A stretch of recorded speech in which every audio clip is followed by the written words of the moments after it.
One can encounter two peculiar problems while performing phaco in a highly myopic eye.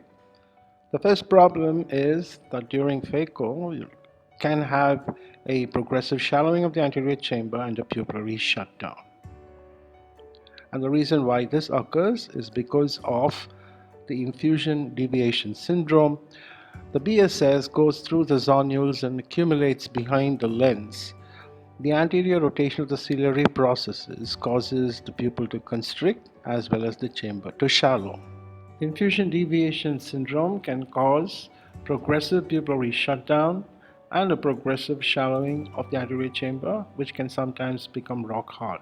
The second problem that we can encounter is something that is known as the lens iris diaphragm retropulsion syndrome. Note what happens when the IA probe goes into the eye. You find the chamber has suddenly become extremely deep and the pupil has dilated massively.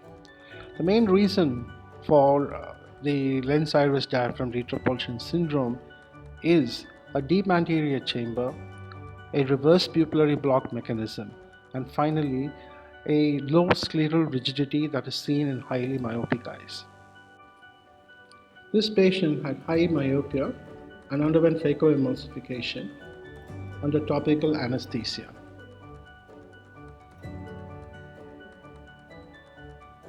Well, the purpose for the phacoemulsification was a clear lens extraction, and we were implanting a 0 diopter intraocular lens.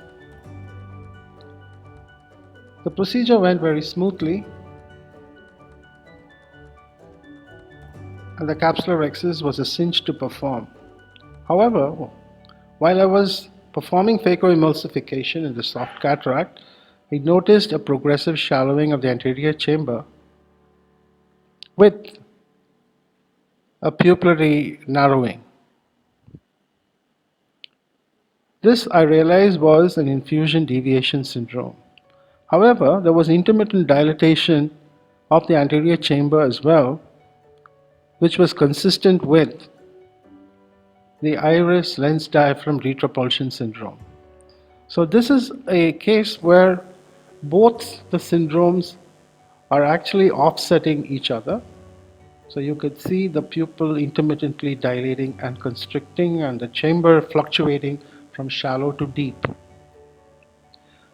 Now why this happens is as the fluid goes behind the lens, it causes a pupillary shutdown.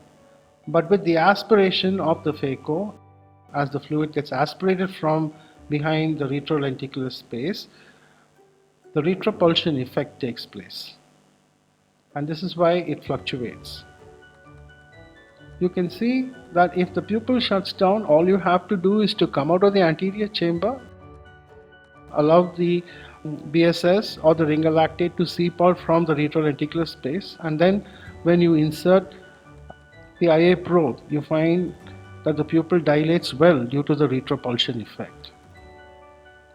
So all you have to do in such cases is to use the retropulsion effect to your advantage. You can see that the pupil is shutting down.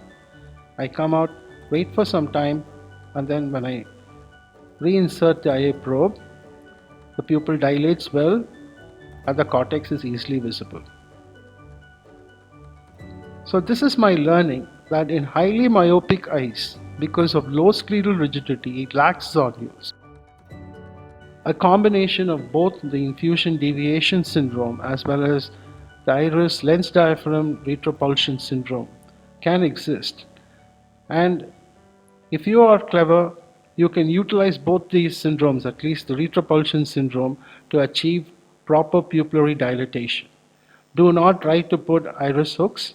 If pupil closes down, all you have to do is to come out, wait for the fluid to redistribute itself. And if the IA probe is then introduced, the pupil will dilate well.